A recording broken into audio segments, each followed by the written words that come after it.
प्रश्न। भगवान, मैं हृदय की वेदना व्यक्त करना चाहता हूं जो कि मैंने आज तक किसी से व्यक्त नहीं की। मेरे मन की हालत खंड खंड हो गई है।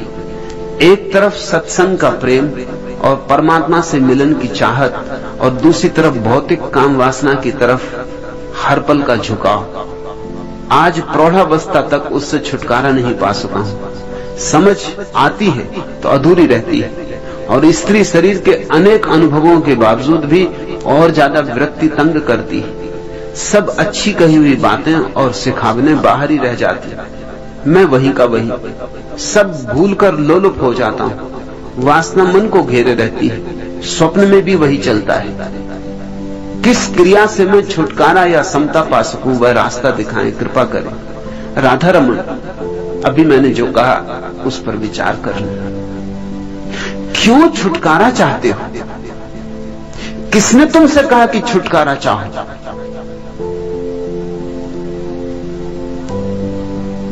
छुटकारा चाहने की चेष्टा में ही उपद्रव हो रहा है। वासना को अंगीकार करो, प्रकृति से मिली है, तुमने कुछ बनाई नहीं। अगर कोई कसूरवार होगा कभी तो परमात्मा कसूरवार होगा, तुम कसूरवार नहीं। इतना मैं तुम्हें आश्वासन देता हूं कि परमात्मा तुमसे ये नहीं पूछेगा कि तुम काम वासना में क्यों जिए, और पूछे तो उसका कॉलर पकड़ के हिला देना और कहना कि दी थी तुमने, मेरा क्या कसूर था? न बनाते। नहीं, परमात्मा ने कभी किसी से पूछा नहीं। कैसे पूछेगा? तो तुम अपनी तस्वीर में लाल रंग भरो और फिर तस्वीर पर नाराज हो जाओ कि इसमें लाल रंग क्यों, तो लोग तुम्हें पागल कहेंगे। तुम्ही ने लाल रंग भरा है। अगर कोई कसूरवार है तो परमात्मा कसूरवार होगा, तुम तो कसूरवार नहीं हो। मैं तुम्हें मुक्त करता हूं तुम्हारे कसूर से। तुम ये पाप का भाव छोड़ो और मजा ये और विरोधाभास भी।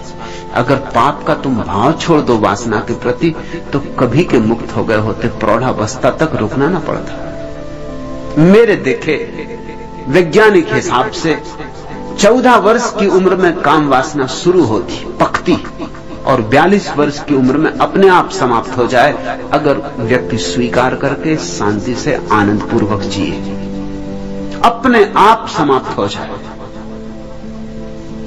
हर 7 वर्ष में परिवर्तन होता। पहले 7 वर्ष में वासना बिल्कुल ही छिपी होती। 7 वर्ष से 14 वर्ष की उम्र में हल्की हल्की झलकें आनी शुरू होती।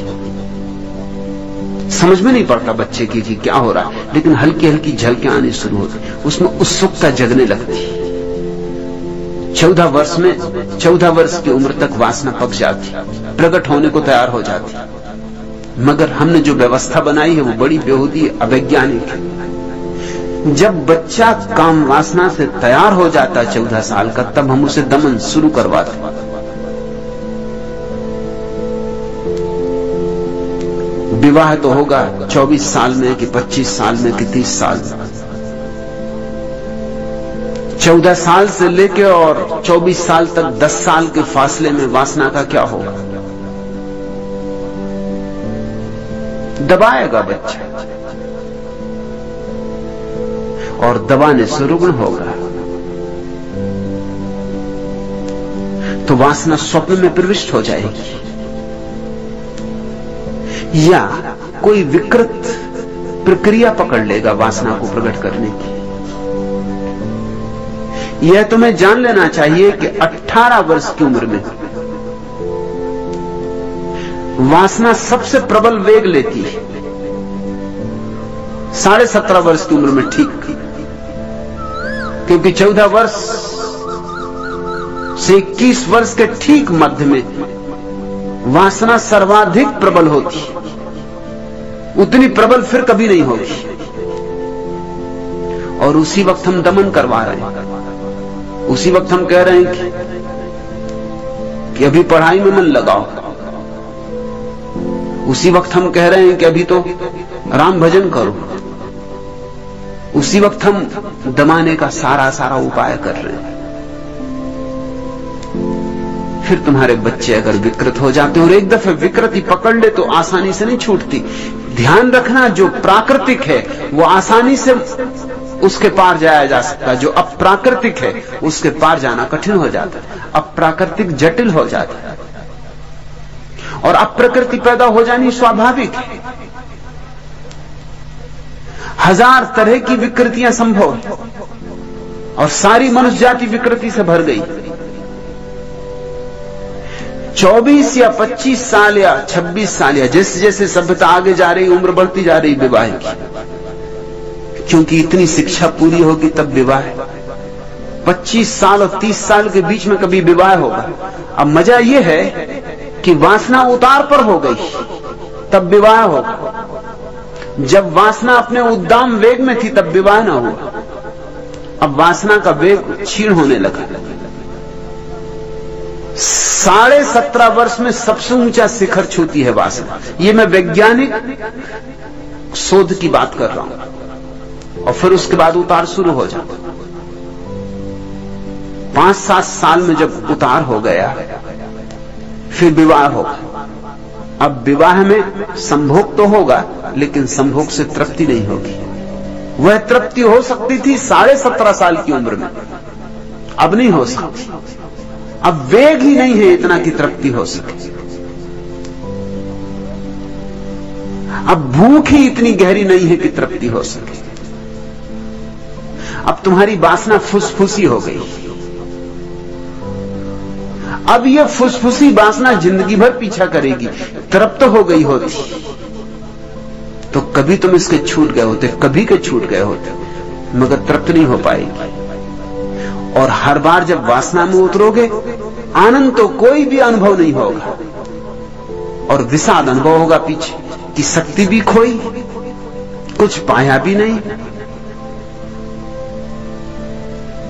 ये कैसी पशुता में मैं उतरता हूं तो निंदा और घनी होती जाएगी। जितनी निंदा घनी होगी उतने ही तुम उतरोगे तो जरूर और अपने को चाहोगे कि ना उतरता तो अच्छा था। तुम्हारे भीतर विरोध खड़ा हो जाएगा, द्वंद्व खड़ा हो जाएगा। एक हिस्सा जाएगा और एक हिस्सा खींचेगा। ये ऐसा हुआ जैसे बैलगाड़ी में दोनों तरफ बैल जोत दिए और लगे फटकारने बैलों को दोनों तरफ। बैलगाड़ी के अस्थि पंजर उखड़ जाएंगे। वही तुम्हारी दशा हो गई, वही सारी मनुष्यता की दशा हो गई। तृप्ति से मुक्ति संभव है, अतृप्ति से कभी कोई मुक्त नहीं होता। अब रोज रोज तुम्हारी वासना क्षीण होती जाएगी और रोज रोज तुम्हारा विषाद घना होता जाएगा। अब 42 वर्ष में तो क्या, 82 वर्ष में भी छुटकारा संभव नहीं। अब तो तुम मरते दम तक वासना में ही दबे दबे मरोगे। और तब तुम्हें पंडितों, पुरोहितों, साधु संतों की बातें बिल्कुल ठीक मालूम होंगी। ये समझने की कोशिश करो, क्योंकि वो कहते हैं कि वासना सिर्फ दुख है और तुम्हारा अनुभव भी कहेगा कि हां दुख है। अब ये बड़ा अद्भुत तर्क हो गया। उन्हीं ने ऐसा जाल रचा कि वासना दुख हो जाए और तुम्हारा भी अनुभव अब यही कहेगा कि वासना दुख है। तो संत ठीक ही कहते हैं।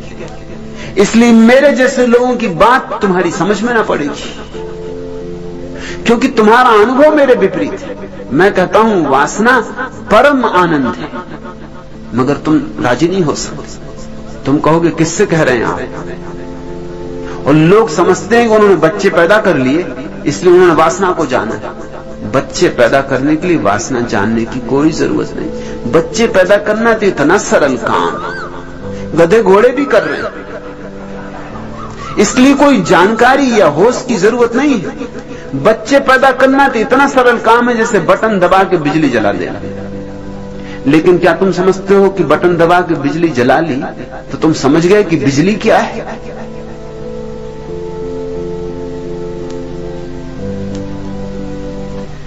बिजली क्या है ये तुम नहीं समझ जाओगे बटन दबाने से। बिजली को जानना तो एक बड़ी गहन यात्रा है, बड़ी लंबी यात्रा है। अभी भी वैज्ञानिक रहस्य को खोल नहीं पाए हैं कि बिजली क्या है। उपयोग सीख गए, बिजली से 1000 काम लेने लगे, लेकिन बिजली क्या है इसका उत्तर अभी विज्ञान के पास नहीं। और काम वासना जीवंत बिजली है, जीवंत विद्युत है। वो विद्युत का और भी ऊपरी, और भी आगे का कदम है, आगे का पड़ाव। अभी तो भौतिक विद्युत का भी रहस्य नहीं खुल पाया है,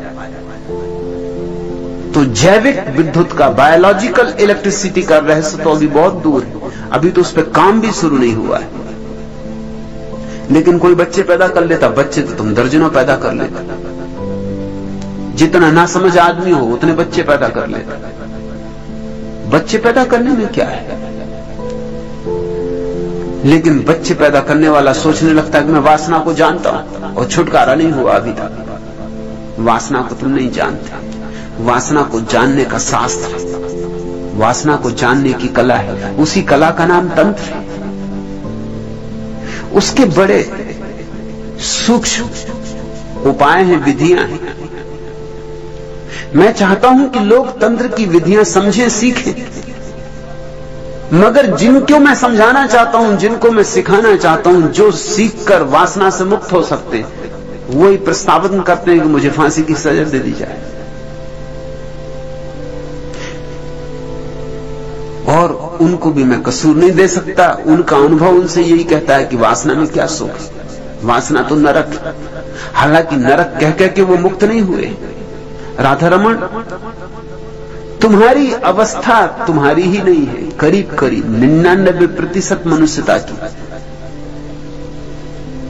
और जैसे तुम कहते हो कि मैं हृदय की वेदना व्यक्त करना चाहता हूं, जो कि मैंने आज तक किसी से व्यक्त नहीं की, ऐसे ही और भी लोग हैं जो किसी से व्यक्त नहीं कर रहे हैं। करें भी क्या? अपना रोना क्या रोना, और अपना रोना रोएंगे तो लोग हंसेंगे। मजा ये है, अगर तुम किसी से कहोगे कि मैं प्रौढ़ हो गया और वासना से मुक्त नहीं हुआ, तो वो कहेगा अरे अभी तक वासना से मुक्त नहीं हुए। वो ऐसा दिखाएगा जैसे वो तो मुक्त हो गया है। वो ये मौका नहीं छोड़ सकता कि अपने को तुमसे ऊपर रख ले, और तुम्हें ऐसा दीन कर देगा, ऐसा हीन कर देगा कि कहने से सार क्या है। तुम जाके किसी साधु सन्यासी को कहोगे कि मैं भी वासना से मुक्त नहीं हुआ, तो वो कहेगा पशु हो तुम, नारकी हो तुम, कीड़े हो तुम। वो तुम्हें गालियां देगा। तो कहने में सार क्या है? छुपाए रहो अपने दर्द को, छुपाए छुपाए मर जाओ। तुम तो ईमानदार आदमी हो कि तुमने ये निवेदन कर दिया, लेकिन 99% आदमियों की यही अवस्था है। कहते नहीं किसी से, कहना क्या है, कौन समझेगा? लोग हंसेंगे, उल्टे लोग उल्टे अपमान करेंगे। तुम्हारी प्रतिष्ठा होगी कुछ तो वो भी गिर जाएगी। यहां तो प्रतिष्ठा उनकी है जो दावेदार। दावा झूठा हो कि सच, इससे कोई सवाल नहीं। दावा ऐसा हो कि कोई उसमें भूल चूक न पकड़ पाए। बस वासना है भीतर तो रहने दो, बाहर तो ज्ञान की चर्चा करो, वेद की ऋचाएं उद्धृत करो, बाहर तो ब्रह्मचर्य की चर्चा करो। मैं तुम्हारे साधु सन्यासियों को जानता हूं, क्योंकि वो भी जब मेरे पास आते हैं तो उनकी भी पीड़ा यही है। तुम ये मत सोचना कि तुम ग्रस्त हो इसलिए तुम्हारी पीड़ा नहीं मिटी। तुम्हारे साधु सन्यासियों की पीड़ा तुमसे भी ज्यादा है, क्योंकि तुम्हें तो कुछ सुविधा थी, मिट भी जाती, उन्हें तो वो भी सुविधा नहीं। वे तो बिल्कुल जले जा रहे हैं, आग से भरे। अगर तुम्हारे साधु सन्यासियों की खोपड़ी खोली जाए, छोटी छोटी खिड़की बनाई जाए खोपड़ी में, और उनकी जांच की जाए, तो तुम चकित होगे कि तुम जितना नारकी दृश्य वहां देखोगे तुम्हें कहीं भी दिखाई ना पड़ेगा। तुम खुद भी प्रयोग करके देख सकते हो। रोज तुम भोजन कर लेते हो, फिर तुम भोजन के सपने तो नहीं देखते। एक दिन उपवास करो, उस रात भोजन का सपना देखोगे। 2-4 दिन का उपवास करो, भोजन ही भोजन की सोचोगे।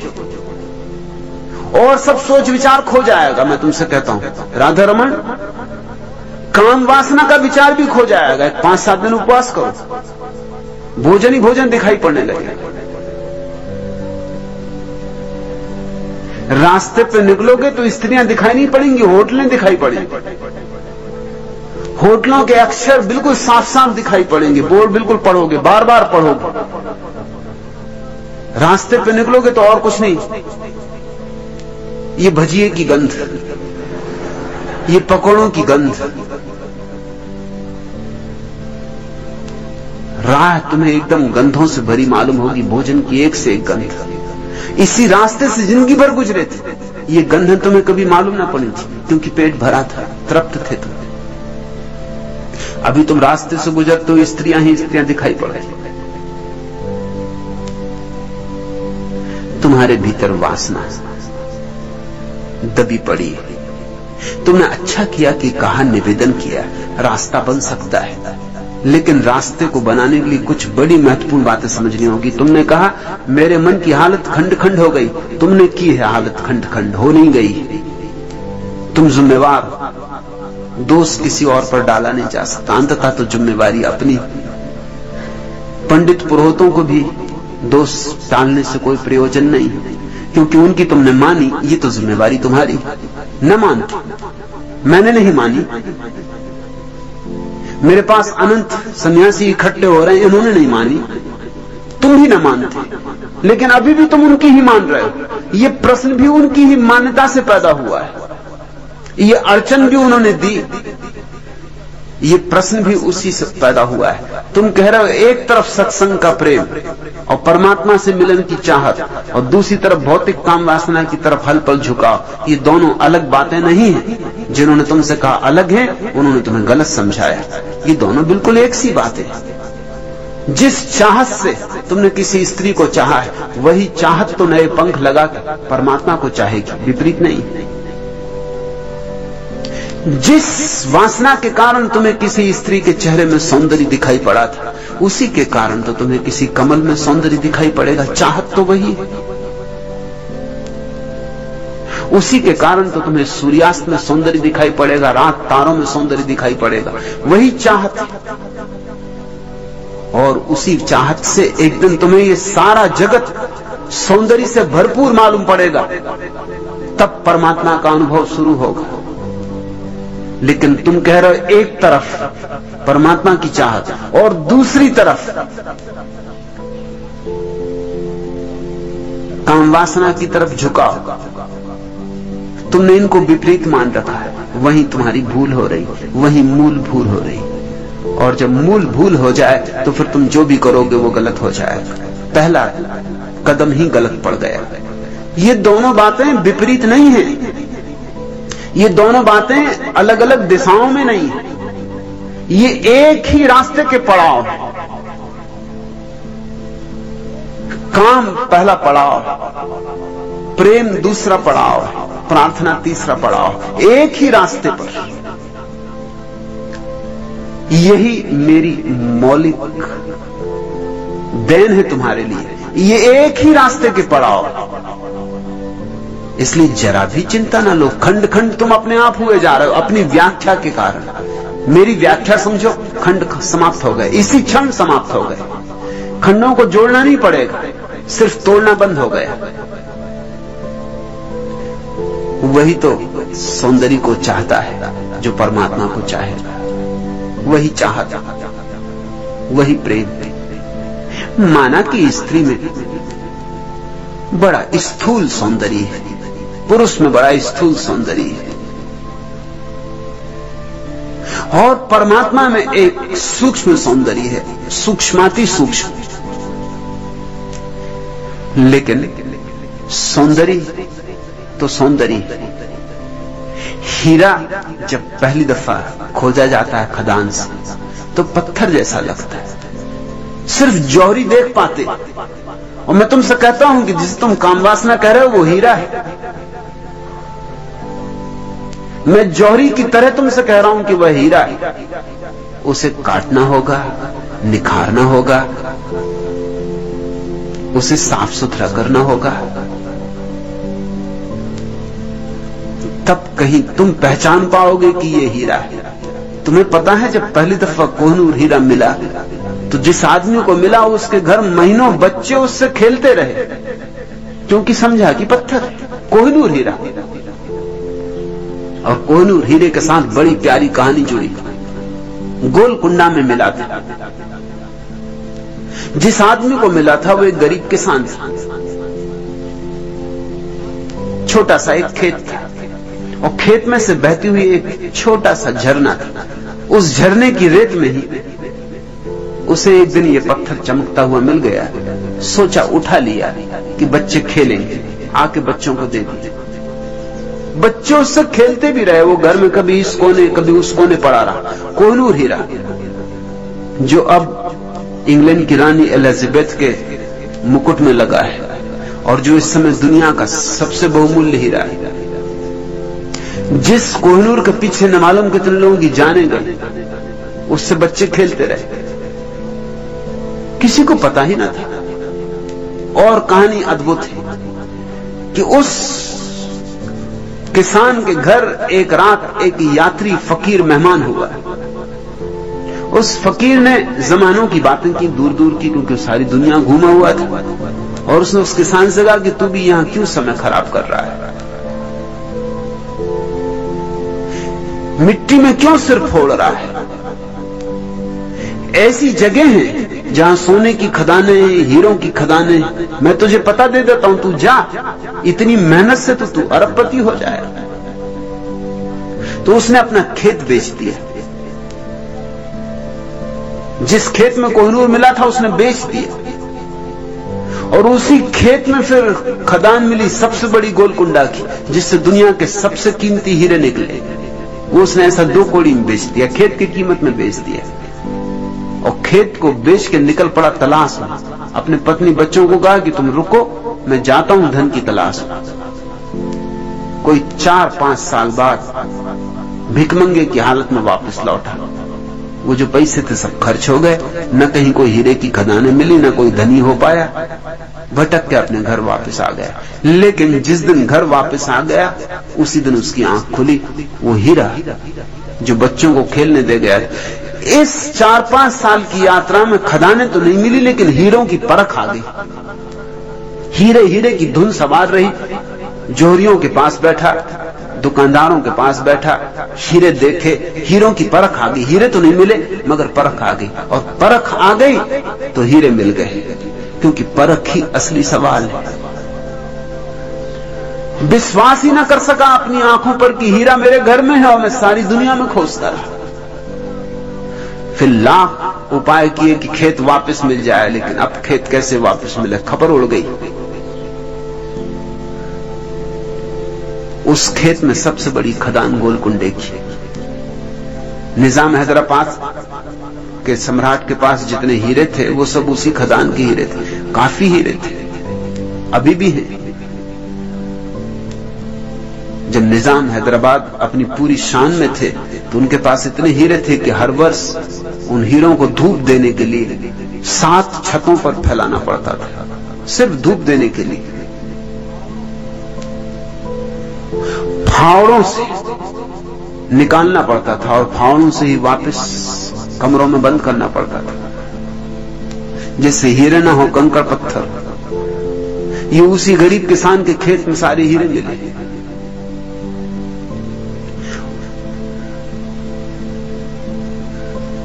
तुम्हारी दशा भी उसी गरीब किसान जैसी।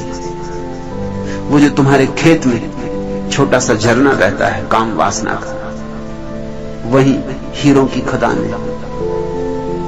परख चाहिए। पहली बात स्मरण रखो, काम वासना परमात्मा की ही तलाश है, और इसलिए काम वासना में तुम सदा पाओगे कुछ कमी रह गई, कुछ कमी रह गई, क्योंकि तलाश परमात्मा की है। देह से कैसे राजी हो? अदेही प्रेम चाहिए, अदेही सौंदर्य चाहिए, मगर देह की सीढ़ी बनानी होगी। तुम कहते हो एक तरफ सत्संग का प्रेम और परमात्मा से मिलन की चाहत, और दूसरी तरफ भौतिक काम वासना की तरफ फल फल झुकाओ। इनको दो तरफ मत रखो, इन्हें एक साथ रखो। ये एक ही यात्रा के पड़ाव। आज प्रौढ़ावस्था तक उससे छुटकारा नहीं पा सका हूं, इसी गलत विवेचन के कारण छुटकारा नहीं मिला। जरा सा गलत विवेचन हो जाए, इंच भर की गलत भूल हो जाए कि हजारों मील का फासला हो जाता है सत्य से। लेकिन तुम सोच रहे होगे कि छुटकारा इसलिए नहीं मिला कि मैंने पूरी कोशिश नहीं की। छुटकारा इसलिए नहीं मिला कि तुमने पूरी कोशिश की। तुमने खूब लड़ाई की अपने से, मगर लड़ाई से छुटकारा नहीं मिलता। बोध से, ध्यान से छुटकारा मिलता है। और छुटकारा शब्द ठीक शब्द नहीं है, क्योंकि छुटकारे में यह भाव है ही कहीं कि गलत है। छुटकारा ना कहो, अतिक्रमण कहो, पार जाना कहो। समझ आती है तो अधूरी रहती है, वह समझ नहीं, शास्त्रीय समझ, अनुभवगत नहीं। और स्त्री के शरीर के अनेक अनुभवों के बावजूद भी वृत्ति और ज्यादा तंग करती। स्त्रियों के शरीर के अनुभव से पुरुष मुक्त होता है, पुरुष के शरीर के अनुभव से स्त्री मुक्त होती है। सभी अनुभव मुक्तिदायी है, मगर अनुभव पूरा नहीं हो पाता, क्योंकि तुम भीतर लड़ रहे हो। तुम जब स्त्री को आलिंगन भी कर रहे हो, तब भी तुम सोच रहे हो कि अरे पापी, ये क्या कर रहा है, अरे नारकी, ये क्या कर रहा है, सड़ेगा नरक में। वो तुम्हारे संत भीतर से उपदेश दे रहे हैं, वो बीच में खड़े, वो डंडा लिए बीच में ही खड़े रहते, वो तुम्हें मिलने नहीं देते। तुम भीतर निंदा कर रहे हो, कोस रहे हो अपने को। ऐसे कहीं समझ पैदा होगी, अधूरी अधूरी होगी। और अधूरी समझ समझ नहीं, समझ या तो पूरी होती है या नहीं होती, या तो ना समझ या समझ। इन दोनों के बीच में कोई पड़ाव नहीं। तुम समझ को बांट नहीं सकते। तुम ये नहीं कह सकते कि अभी आधी समझ। आधी समझ का क्या मतलब होगा? समझ काटी नहीं जा सकती खंडों में, समझ अखंड है। लेकिन मैं जानता हूं तुम्हारी अड़चन क्या है, क्योंकि वही तो अड़चन सारी मनुष्यता की। जब स्त्री के पास होते हो, तब तुम्हारे सारे संत महंत भीतर स्त्री के विपरीत बोलने लगते हैं कि स्त्री नरक का द्वार है। ढोल गमार शूद्र पशु नारी, ये सब ताड़न के अधिकारी बोलने लगे तुम्हारे सारे संत महंत। और जब स्त्री से दूर होते हो, तब तड़फती है तुम्हारी वासना, तुम्हारी दुविधा। मैं जानता हूं, ना घर के ना घाट के। घाट पे होते हो तब घर की याद आती, जब घर होते तब घाट की याद आती।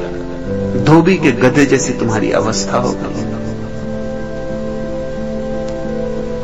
और ये ऐसा है, जो चीज मिल जाती है उसमें पूरा रस नहीं ले पाते, और जो नहीं मिलती वो मिलनी चाहिए, इसकी वासना सताती। जब अभाव रहता है तब मांग, और जब मिलती है कोई चीज तब उसे पूरा जी नहीं पाती। इसलिए सब बटा बटा रह गया है। सब अच्छी कही हुई बातें और सिखावने बाहर ही रह ही जाएंगी, क्योंकि अच्छी बातें अगर बाहर से आती हैं तो बाहर ही रह जाएंगी। सिखावने अगर औरों की हैं तो उधार हैं, बाहर ही रह जाएंगी। असली बात तो भीतर से आती है, जन्मती है भीतर। तुम्हारी बातें अच्छी, तुम्हारी नहीं, किन्हीं औरों की।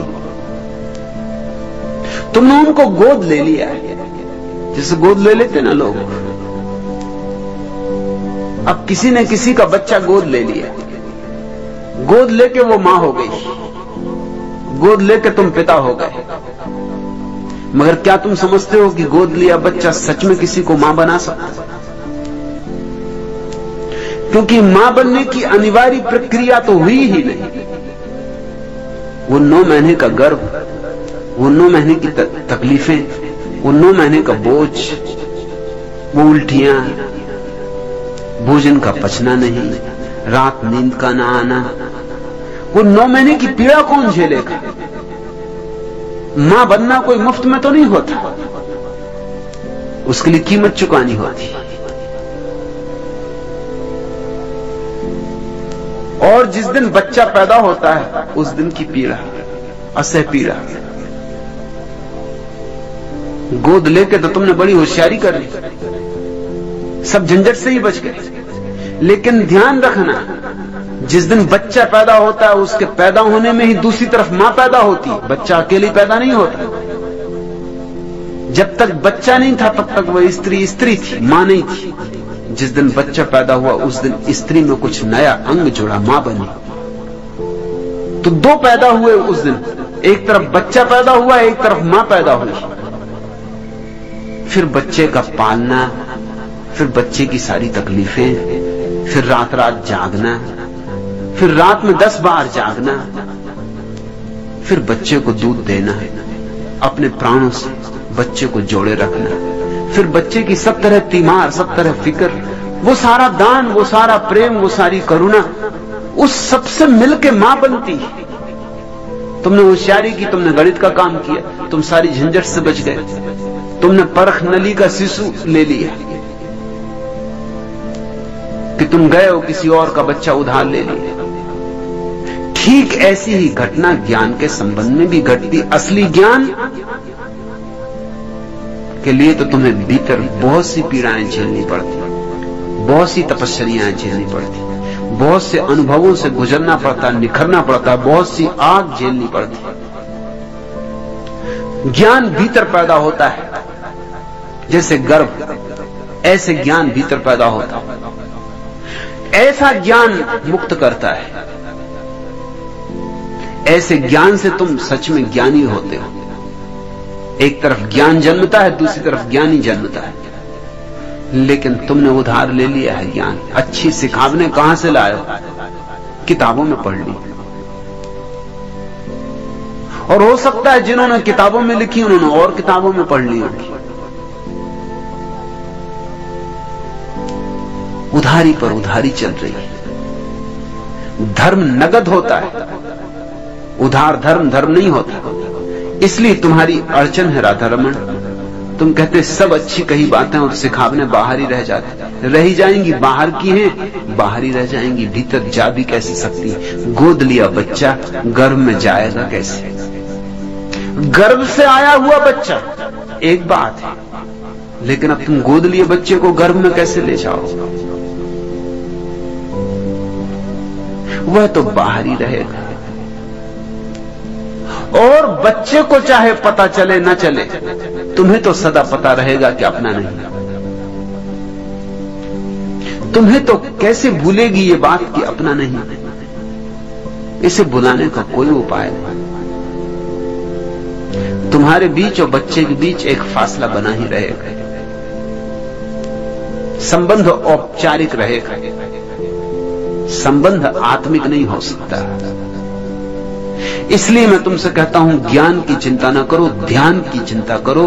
ध्यान के गर्भ में ज्ञान का बच्चा जन्मता है, वो तुम्हारे भीतर जन्मेगा। और जब भीतर जन्मेगा तभी भीतर हो सकता है। कहते हो बाहर की सारी सिखावने बाहर रह जाती हैं और मैं वही का वही, वही के वही रहोगे, मगर ईमानदार आदमी सच्ची बात कह रहे हो। लोग कहते ही नहीं ये बात, और सच्ची बात कही है तो रास्ता खुल जाएगा। अब कुछ हो सकता है। बाहर की बातें बाहर ही रहेंगी, तुम वही के वही रहोगे। तुम्हारे भीतर क्रांति तो तब पैदा होगी जब भीतर का दिया जलेगा। मैं तुमसे कहता हूं, भीतर का दिया जल सकता है, कोई कारण नहीं। बुद्ध का जला, महावीर का जला, यारी का जला, तुम्हारा जल सकता है। हर एक व्यक्ति भीतर के दिए को लेकर पैदा हुआ है, लेकिन जलाने की प्रक्रियाएं सीखनी होगी, सत्संग करना होगा,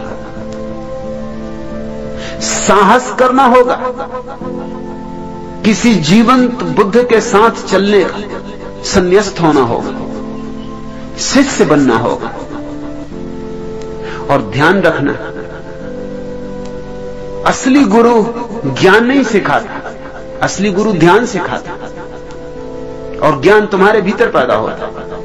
नकली गुरु ज्ञान सिखाता और तब सब बातें बाहर की बाहर रह जाती। मैं वही का वही तुम कहते सब भूलकर लोलुप हो जाता हूं, वासना मन को घेरे रहती, स्वप्न में भी वही चलता है। किस क्रिया से छुटकारा या समता पा सका? छुटकारा तो नहीं, छुटकारे की तो भाषा छोड़ दो, अतिक्रमण। समता भी नहीं, अतिक्रमण, क्योंकि समता भी मुर्दा मुर्दा होगी। किसी भांति शांत हो जाए ये आग वासना की, मगर ये आग बड़ी कीमती है, शांति से करना नहीं। इसी आग के सहारे तो परमात्मा की अग्नि जलानी, इसी चिंगारी से तो पूरे जंगल में आग लगेगी।